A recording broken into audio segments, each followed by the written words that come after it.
Assalamualaikum warahmatullahi wabarakatuh. Perkenalkan, saya Vivin Septianawati, guru bidang studi geografi dari SMA Global Mandiri. Pada saat ini, saya menjadi mahasiswa PPG dalam jabatan kategori 1 gelombang 2 di LPTK Universitas Syah Kuala. Pada hari ini, Senin tanggal 12 Juni 2023, saya akan melakukan ujian kinerja atau KIN, praktik pembelajaran dengan model problem based learning pada materi dinamika kependudukan kelas 11 SMA. Semoga video ini bermanfaat. Selamat menyaksikan.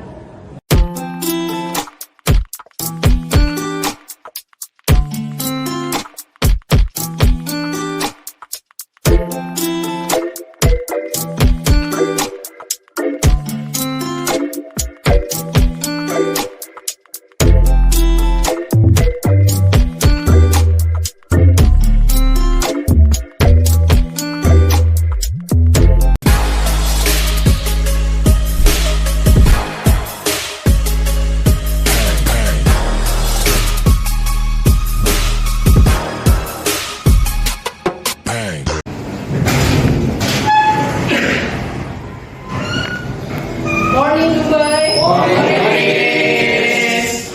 Wah, ini semua pada pakai baju apa nih hari ini? Oke, baju bebas nih. Habis belajar apa tadi? Barusan.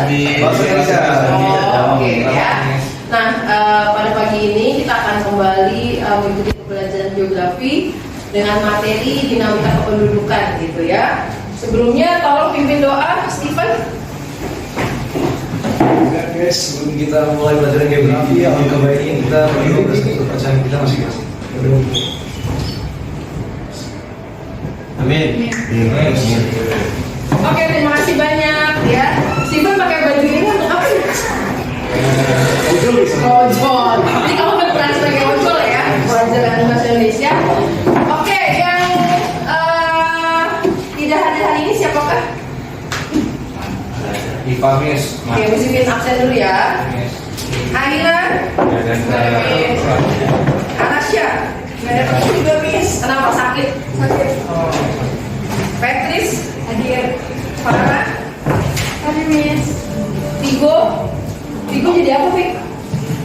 Anime. Oh anime, oh pecinta anime ya. Gasta, oke. Hasna, kabarnya gimana Hasna? Baik, alhamdulillah. Iwan, Stephen. Oke, baik. Dubai, materi yang kemarin kita sudah pelajari tentang apa? Tentang kemarin kita sudah bahas sedikit materi tentang dinamika kependudukan yang akan saya bahas pada pagi hari ini, gitu ya. Nah, kenapa kita penting mempelajari dinamika kependudukan? Ada yang tahu? Kenapa kita itu sangat penting mempelajari tentang dinamika kependudukan, terutama di Indonesia? Ya. Karena di Indonesia kan udah padat, terus jadi kayak kita harus dinamika kependudukan itu bisa berhubungan konflik sosial gitu. Jadi kita harus menganalisa gitu. Menganalisa, ada banyak faktor yang bisa menyebabkan permasalahan ya terkait dinamika kependudukan itu sendiri, gitu ya. Jadi kita sebagai agent of change nih ya. Anak-anak SMA yang 10 tahun akan datang mungkin akan menjadi di usia produktif kalian akan menjadi orang-orang yang secara langsung ya ikut andil ke dalam masyarakat Indonesia dan harus paham nih ya sebetulnya penyebab kenapa Indonesia itu kepadatan penduduknya tinggi di dunia gitu kan ya.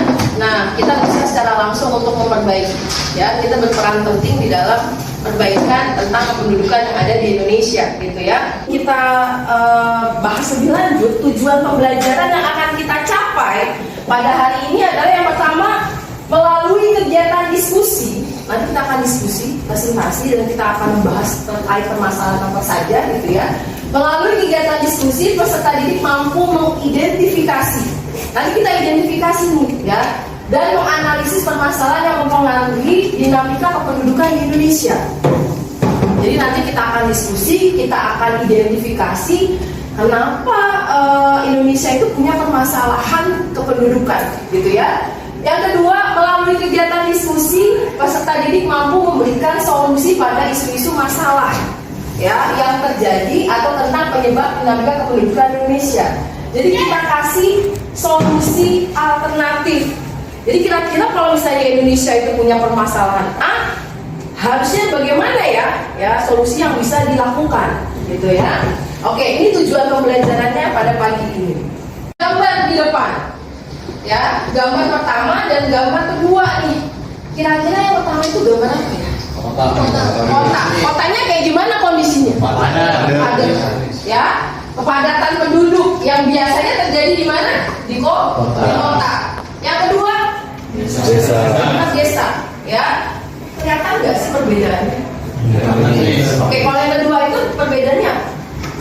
Penduduknya Lebih sedikit penduduknya, apalagi Jenderal? Apa Jenderal? minimnya infrastruktur. Oke, minimnya infrastruktur di desa, ya. Oke, nah itu faktor-faktor apa yang menyebabkan terjadinya kondisi pada gambar? Tahan dulu, gitu ya. Tadi kalian sudah bisa melihat atau menganalisis dan mendeskripsikan kedua gambar ini dari penglihatan kalian nih, gitu ya. Seperti itu. Nah, ini permasalahan kependudukan di Indonesia sangat dekat dengan kita. Kalian pasti pernah melihat dong kondisi 3 gambar di depan, ya. Yang pertama itu apa sih? Kumuh, ya, pemukiman kumuh yang mungkin kita sering banget nih menemukan di sekeliling kita nih.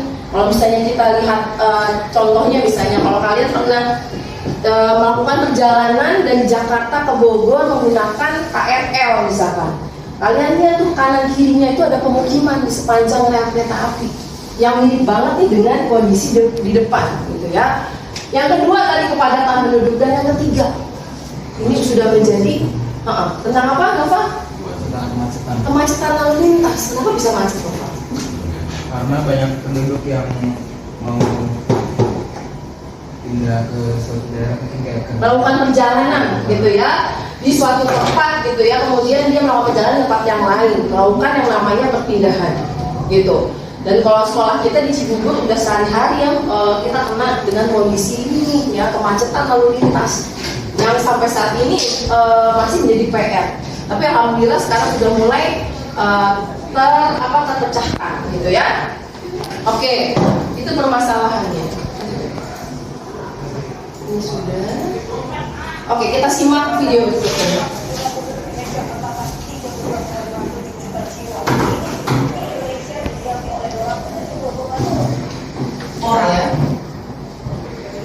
Penambahan penduduk ini membuktikan dari hasil sensus penduduk 2020 oleh Badan Pusat Statistik.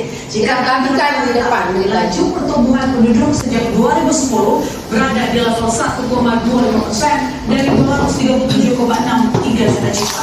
Kenaikannya melambat dibandingkan sebelumnya. Jika dilihat dari luas daratan Indonesia, maka kepadatan penduduk mencapai 141 jiwa per kilometer persegi. Nah, lebih dari 50% terkonsentrasi di Pulau Jawa saudara, sebanyak 151,6 juta orang, dan terbanyak berada di Jawa Barat. Kemudian di posisi nomor 2, 21,68% penduduk Indonesia berada di Sumatera, diikuti oleh Sulawesi, Kalimantan, kawasan Bali, Nusa Tenggara, dan terakhir. Tadi video tentang apa sih? Siapa yang bisa kasih analisis? Oke, silakan Mbak. Jadi sensus berdasarkan yang di data tadi diberikan itu mengalami kenaikan yang cukup pesat dibanding yang sebelumnya di tahun 2000. Dan di tahun 2000 itu kan naik ke 37. Apa yang naik? Penduduknya. Penduduk. Oke. Terus tadi di beritanya juga kemungkinan karena sekarang generasi sekarang tuh didominasi sama milenial sama Gen Z, jadi kemungkinan di tahun berikutnya bakal ada bonus demografi. Nah, apa sih bonus demografi? Guys, Bonus demografi itu satu negara dia lebih banyak generasi produktifnya yang bisa produktif. Kan kalau produktif berarti anggaran pendapatan negara juga naik kan, karena mereka punya potensi gitu. Nah, dan bonus demografi itu pemerintah harus kayak bisa ngimbangin sama generasi-generasi yang baru muncul ini. Cara ngimbanginnya gimana? Biasanya dengan pendidikan yang ditingkatin, terus kayak kesehatannya juga ditingkatin. Oke. Sip, ya. Thank you ya, Rada dan Gasra. Benar banget kata Rada dan Gasra bahwa di dalam berita ini gitu ya diungkapkan bahwa Indonesia itu mengalami yang namanya peningkatan jumlah penduduk gitu ya, yang cukup signifikan. Nah, kenapa bisa terjadi peningkatan jumlah penduduk? Nanti kita akan kaji nih. Nah, karena kalau misalnya terjadinya peningkatan jumlah penduduk, maka kenyataannya faktanya berapa tahun akan datang ya, mereka ini akan menjadi penduduk yang produktif, akan berimbas kepada bonus demografi yang sudah dijelaskan oleh Gasra gitu ya, bahwa peningkatan jumlah penduduk itu produktif itu akan semakin meningkat ya sekitar pada tahun 2035 gitu ya, adanya bonus demografi terjadi di Indonesia. Nanti ada plus minusnya nih, kita beruntung nih adanya bonus demografi, tapi juga ada PR khusus ya, bahwa pemerintah harus bisa menyiapkan berbagai macam kebijakan ya supaya orang-orang yang produktif ini tidak nganggur nih ya pada tahun 2035 gitu ya. Oke. Bu, kamu jumlah berapa? Nah, ini grafik jumlah penduduk di Indonesia gitu ya. Sejak tahun 2015 sampai tahun 2022 kita sudah mencapai 270 juta jiwa. Ya, 270 juta jiwa penduduk di Indonesia, dan ini masih akan bisa naik terus-menerus kalau tidak disiasati. Ya, kalau tidak kita tekan angka apa yang paling bisa mempengaruhi jumlah penduduk, angka apa? Kelahiran atau natalitas. Gitu ya. Oke. Nah, kira-kira nih faktor-faktor apa saja yang mempengaruhi dinamika kependudukan? Tadi saya di belakang tadi di sini udah dengar sih sebetulnya. Apa kelana apa si Rajendra nih? Faktor apa saja yang mempengaruhi dinamika kependudukan? Ada 3. Yuk. 3 faktor yang menyebabkan dinamika kependudukan. Ya, yuk, mortalitas, apa lagi? Natalitas, terus satu lagi. Migrasi. Ya. Jadi natalitas, mortalitas dan migrasi itu yang menyebabkan faktor-faktor penyebab dinamika kependudukan. Nah, ini natalitas atau kelahiran, kemudian mortalitas itu kematian dan migrasi. Ya. Nah, sekarang natalitas itu apa sih? Natalitas itu kelahiran. Kalau mortalitas? Nah, kalau migrasi? Perpindahan penduduk. Sip, ya, kepada belajar di sebelumnya ya. Nah, sekarang ya tugas kalian ya, saya akan memberikan LKPD, lembar kerja peserta didik yang kelompok ya, yang kemarin saya udah kasih tuh ya di pertemuan sebelumnya, kelompok-kelompoknya, nama kelompoknya sudah saya berikan ya. Kalian sudah duduk rapi gitu di sini. Saya akan berikan penugasan untuk menganalisis permasalahannya. Dia ada 4 kelompok 1, 2, 3, 4 ya. Kelompoknya Petris kemarin dapat tema tentang kepadatan penduduk ya. Kemudian kelompoknya Steven, kamu bahas tentang angka pengangguran yang sangat tinggi di Indonesia. Kelompoknya Randy tentang kemacetan lalu lintas gitu ya. Dan kelompoknya Rajendra tentang Rajendra, persebaran penduduk yang didampak ya. Oke, saya bagi dulu. Ketua kelompoknya ke depan. Baik, sini.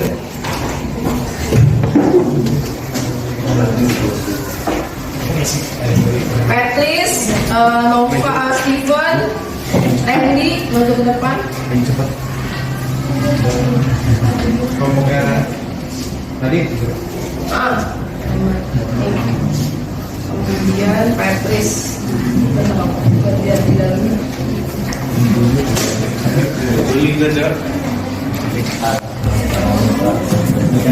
Ke depan dulu sebelum kamu mengerjakan gitu ya. Jadi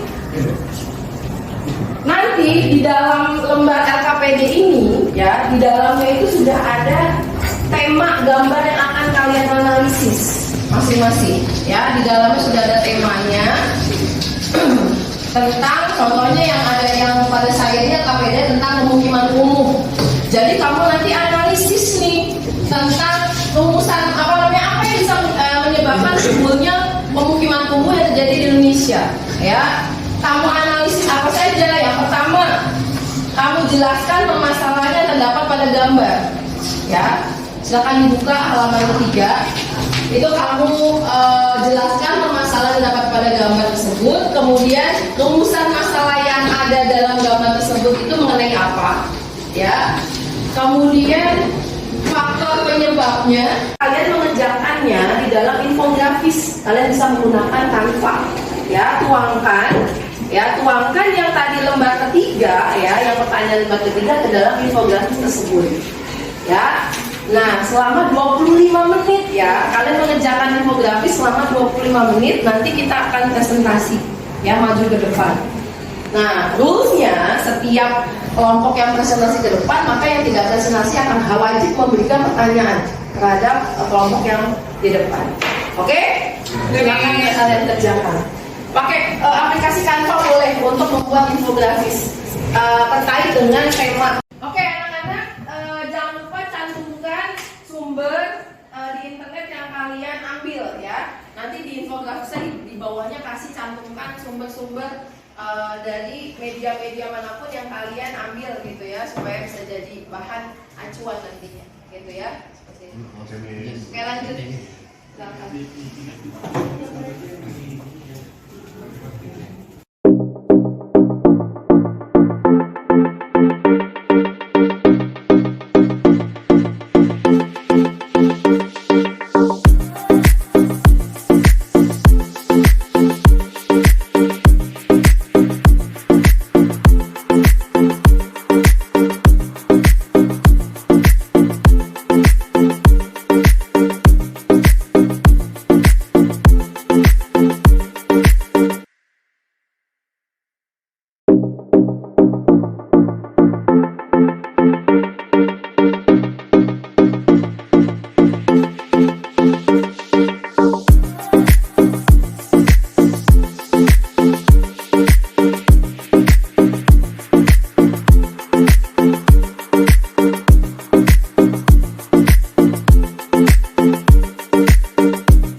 semuanya.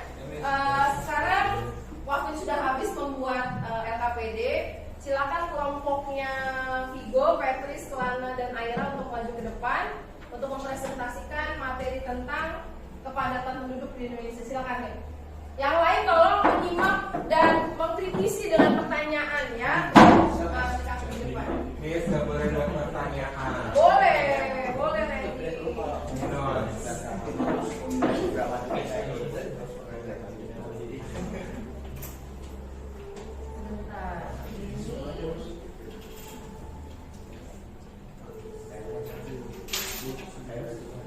Ini pakai Vigo.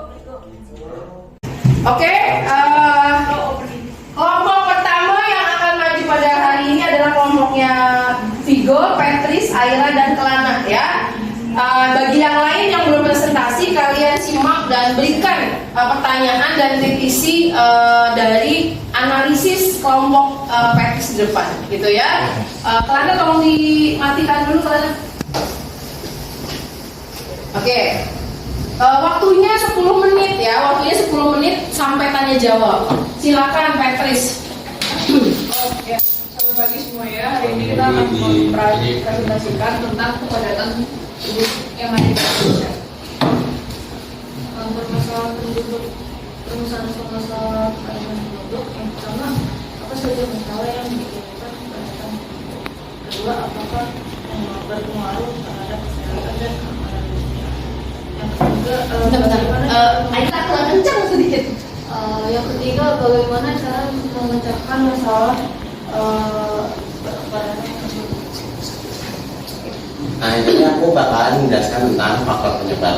Jadi faktor penyebab ini ada sebenarnya bisa banyak, tapi aku cuma satu. Jadi satu fisiografis. Ada wilayah secara fisik menjadi salah satu penentu masalah manusia dan jadi fisiografis itu kayak yang kita tahu wilayah di kota itu lebih padat karena di sana itu lebih gampang naik kerja dan lain-lain. Terus ekonomi wilayahnya kan pertumbuhan ekonomi besar seperti daerah Indonesia karena pendatang lebih banyak yang jadi di kota itu banyak lapangan pekerjaan dibanding di desa. Jadi orang-orang itu pada pindah meskipun kota itu tidak penuh, mereka untuk pindah ke kota karena pengen cari pekerjaan yang bagus. Sosial budaya ini bisa banyak sih, ada yang harus nikah muda karena itu budaya mereka, ada juga karena juga pergaulan bebas. Jadi hamil duluan, jadi kan mau nggak mau harus nikah. Udah. Untuk dampak negatifnya kepadatan penduduk ini banyak negara tersebut, terutamanya adalah angka pengangguran menjadi lebih tinggi karena ada kurangnya kerja di kota. Kurangnya kerja di kota itu alasan utamanya karena ada terlalu banyak orang. Jadi kan di Indonesia lebih banyak orang daripada kerja, dan ini lebih terkalang di kota-kota. Dan karena orang nggak bisa bekerja, mereka jadi memilih jadi kriminal untuk memiliki uang mereka atau apa lainnya. Dan juga cost of living di kota, harga mungkin rent atau makan itu juga jadi agak naik karena ada banyak orang. Jadi orang jadi terpaksa tinggal di area yang nggak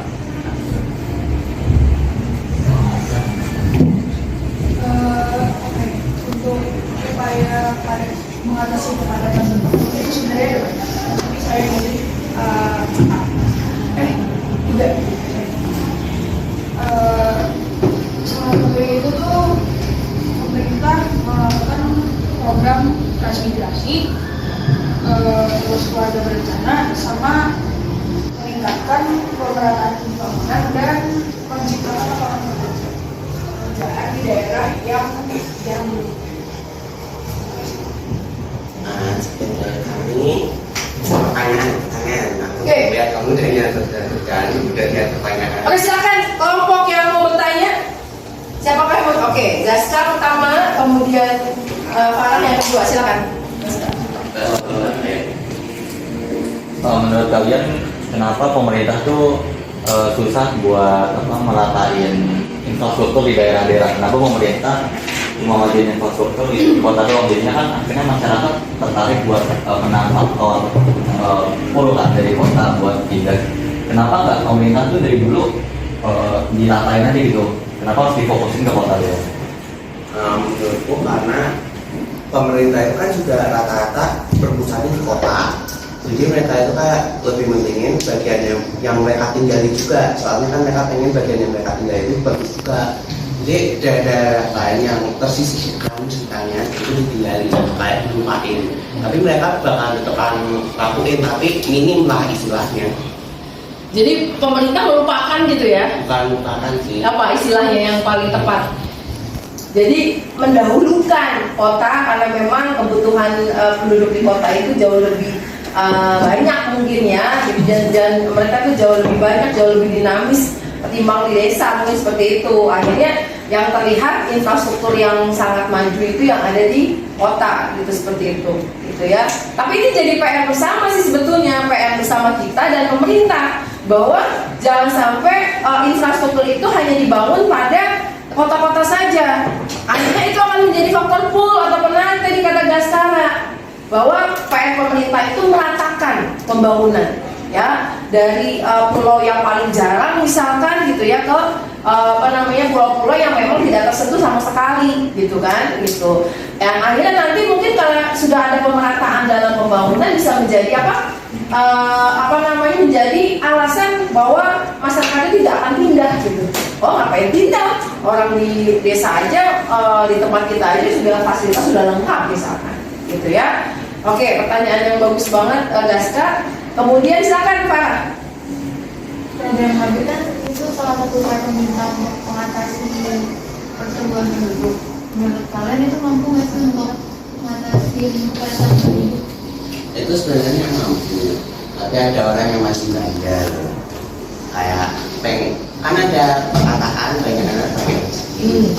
Jadi kan program Habitat itu kayak membatasi jumlah anak ya. Kayak disubsidiin. Iya. Terus ada juga yang nikah muda karena budaya. Ada juga yang hamil duluan. Jadi adanya itu ya faktor kultur ya, faktor kultur budaya yang menyebabkan kenapa keluarga berencana itu sangat sulit untuk ditembus oleh masyarakat yang ada di pedesaan misalkan. Tadi kata Vigo bilang bahwa satu, adanya mindset bahwa banyak anak banyak rezeki, itu menyebabkan orang itu tidak mengendalikan gitu ya jumlah anak yang mereka punya karena memang mindset tersebut. Kemudian ada lagi yang orang Batak nih, siapa yang orang Batak tuh? Ya dia punya mindset apa sih kalau di Batak itu Steve? Harus punya anak cowok. Harus punya anak cowok, kenapa Steve? Karena anak cowok yang melanjutkan keluarga biasanya berubah. Marga ya. Anak laki-laki itu yang melanjutkan marga. Sehingga kalau belum punya anak laki-laki belum selesai itu gitu ya, masih penasaran sampai dapat anak laki-laki gitu ya. Seperti itu Farah ya. Oke, satu lagi pertanyaan. Raga silakan. Tadi dibilang kan transmigrasi itu bisa mengatasi kepadatan penduduk kan. Nah, sekarang kan masalahnya misalnya di Jakarta nih, orang ditransmigrasi ke daerah-daerah lain. Sementara daerah-daerah lain tuh secara ekonomi itu belum sebagus yang ada di Jakarta gitu. Nah, apakah menurut kalian orang-orang ini bakal mau? Kan pasti mikirnya kayak, ya ngapain kalau istilahnya saya nih keluar daerah tapi upahnya tuh lebih kecil daripada di sini. Kan orang pasti mikirnya kayak mending di Jakarta aja, udah ngapain keluar kota kalau gajinya lebih kecil. Ya kan soalnya secara perekonomian di luar kota masih belum sebagus yang ada di Jakarta. Dan apakah menurut kalian itu efektif transmigrasi untuk mengurangi kepadatan penduduk yang ada di Jakarta? Efektif nggak sih transmigrasi itu dilakukan? Kalau untuk mengurangi penduduk dia, tapi kalau misalnya ini pengurangan upah itu pemerintah harus menyiapkan subsidi. Betul, ya, bahwa pemerintah juga bekerja sama dengan instansi lain gitu ya untuk menyeimbangkan. Kamu pernah dengar kata-kata UMR nggak? Upah minimum regional. Artinya pemerintah ini sebetulnya sudah bisa atau sudah melakukan yang namanya kebijakan-kebijakan supaya tidak ada kecemburuan gitu ya pendapatan antara desa dengan kota dengan adanya UMR. Kalau misalnya sudah ada UMR, maka tiap wilayah yang ada di Indonesia itu sudah menyeimbangkan dengan harga dan harga pangan yang ada di daerah tersebut, gitu. Ya, biaya hidupnya itu diseimbangkan dengan pendapatannya. Ya, jadi UMR itu juga salah satu sebetulnya solusi yang bisa membantu pemerintah gitu ya, supaya tidak ada kecemburuan tadi ya, Rangga ya, antara pendapatan desa dengan kota. Betul. Oke, terima kasih banyak Dubai, tadi kalian semuanya sudah bagus ya presentasi di depannya, sudah aktif bertanya, dan kita sudah menemukan banyak solusi tentang permasalahan kependudukan yang ada di Indonesia, gitu ya. Nah sekarang untuk merefresh lagi daya ingat kalian tentang materi tadi yang sudah kita pelajari, kalian kerjakan soal kuis ya, 5 soal kuis, kemudian kalian kumpulkan, kalian kerjakan 5 menit gitu ya, 5 menit, silakan dibagi sih, ya, kalian kerjakan 5 menit soal kuis ini.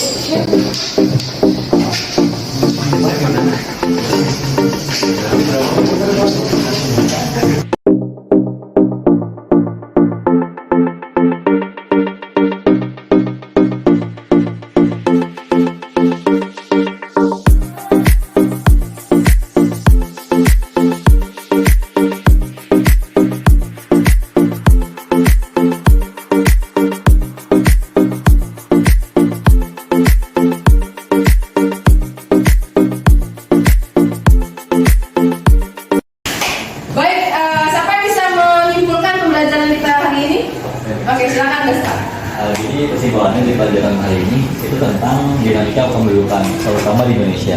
Nah, ada 3 faktor yang mempengaruhi, yaitu tadi natalitas kelahiran, mortalitas kematian, dan juga migrasi yang berarti perpindahan penduduk. Nah, dari 3 faktor ini tuh muncullah banyak permasalahan. Permasalahan itu ada apa aja, bisa jadi kayak pengangguran, kepadatan penduduk, dan juga tidak meratanya penduduk. Terus bagaimana sih cara kita tahu soal dinamika nasional, dinamika penduduk ini? Yaitu kita bisa dengan sensus penduduk tadi. Sensus penduduk ini untuk mengetahui jumlah penduduk yang terus berkembang atau naik ataupun turun di satu negara. Dan kita bisa tahu nih apakah negara tersebut dapat bonus demografi atau tidak. Oke, sip. Kita kasih tepuk tangan.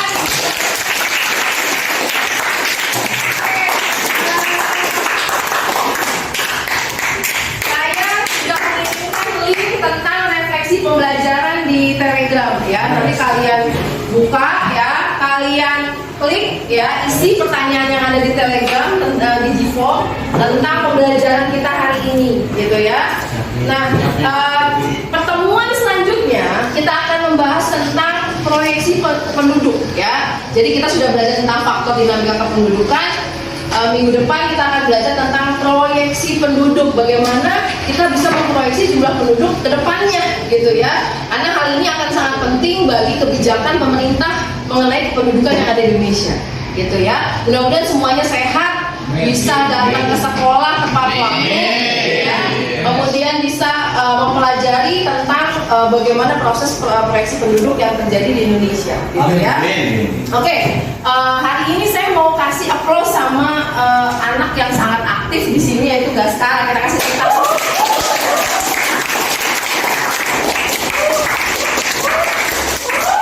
Oke, sampai jumpa pada pertemuan geografi selanjutnya. Selamat pagi, assalamualaikum warahmatullahi wabarakatuh. Waalaikumsalam.